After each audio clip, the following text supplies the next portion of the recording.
దేశవ్యాప్తంగా మరోసారి petrol diesel ధరలు పెరిగాయి. లీటర్ పెట్రోల్పై 94 పైసలు, డీజిల్పై 96 పైసలు పెంచుతూ కేంద్రం నిర్ణయం తీసుకుంది. ఉదయం 6 గంటల నుంచే పెంచిన పెట్రోల్, డీజిల్ ధరలు అమల్లోకి వచ్చాయి. ఈ నెలలో ఇంధన ధరలు 3 సార్లు పెరిగాయి. ఇంధన ధరల పెంపుపై సామాన్యులు ఆగ్రహం వ్యక్తం చేస్తున్నారు.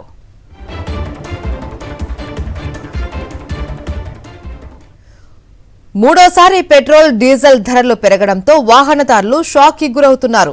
మే 15న పెట్రోల్, డీజిల్ రేట్లను కేంద్ర ప్రభుత్వం పెంచింది. ఆ తర్వాత వారం రోజుల వ్యవధిలో ఇప్పుడు మూడోసారి ఇంధన ధరలను పెంచుతూ కేంద్రం నిర్ణయం తీసుకుంది. అయితే అంతర్జాతీయంగా క్రూడ్ ధరలు భారీగా పెరుగుతున్నాయి. దీంతో ఆయిల్ మార్కెటింగ్ కంపెనీలకు రోజురోజుకు 100ల కోట్ల నష్టం వాటిల్లుతుంది. దీంతో వరుసగా ఇంధన ధరలను పెంచుతున్నట్లు తెలుస్తోంది.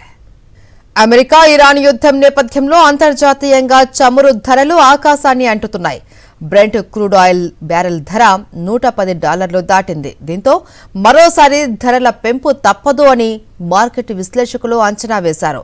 ముందు ధరలు మరింత పెరగవచ్చు అనే అంచనాలు వెలువడుతున్నాయి. పెరిగిన ఇంధన ధరలకు సంబంధించి మరింత సమాచారం మా ప్రతినిధి వెంకటేష్ అందిస్తారు. వెంకటేష్, దేశవ్యాప్తంగా పెట్రోల్, డీజిల్ ధరలు మరోసారి పెరిగాయి. 10 రోజుల వ్యవధిలో మూడోసారి ధరలు పెరిగాయి. ప్రధానంగా ఇరాన్, అమెరికా యుద్ధం నేపథ్యంలో ఈ చమురు రవాణాకు తీవ్రమైనటువంటి ఆటంకాలు ఏర్పడుతున్నాయి. ప్రధానంగా హార్మోజ్ జలసంధి వద్ద ఇరాన్ అనేక ఆటంకాలు సృష్టిస్తుంది. సో ఇరాన్, అమెరికా మధ్య కొనసాగుతున్నటువంటి వార్ నేపథ్యంలో హార్మోజ్ జలసంధి నుంచి ఈ చమురు రవాణా చేస్తున్నటువంటి ఓడలు కూడా బయటకు వెళ్లేటువంటి పరిస్థితి లేదు. సో దాంతో వీటితో పాటు ఇరాన్ అనేక చోట్ల ఇటు యుఏఈ గానీ అలాగే కువైట్ అనేక ప్రాంతాల్లో భారీ ఎత్తున చమురు రిఫైనరీస్ పైన దాడి చేసింది. దాంతో వాటి యొక్క ఉత్పత్తి కూడా పూర్తిగా పడిపోయినటువంటి పరిస్థితి.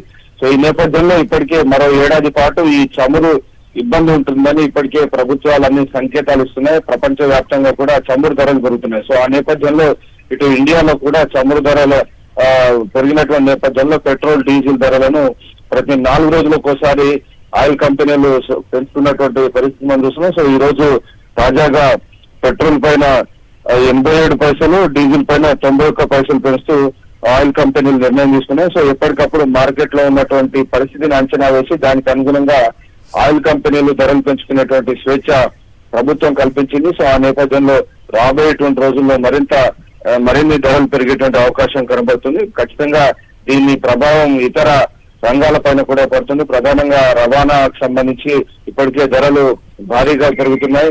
దీని ఇంపాక్ట్ వల్ల ఇటు సామాన్యుడికి సంబంధించినటువంటి నిత్యావసర వస్తువుల ధరలు కూడా దాదాపు కిలోకు ₹1-2 వరకు పెరుగుతున్నటువంటి పరిస్థితి. సో దీని ఇంపాక్ట్ డైరెక్ట్ గా సామాన్యుడికి తగ్గుతుంది. ఆల్మోస్ట్ పాల ప్యాకెట్ ధర కూడా లీటర్ కు ₹3 వరకు పెరిగింది. ఇటు ఢిల్లీలోను అటు అనేక ప్రధానమైనటువంటి నగరాల్లో కూడా పాల ప్యాకెట్ లీటర్ ధర కూడా దాదాపు ₹3 వరకు పెరిగింది.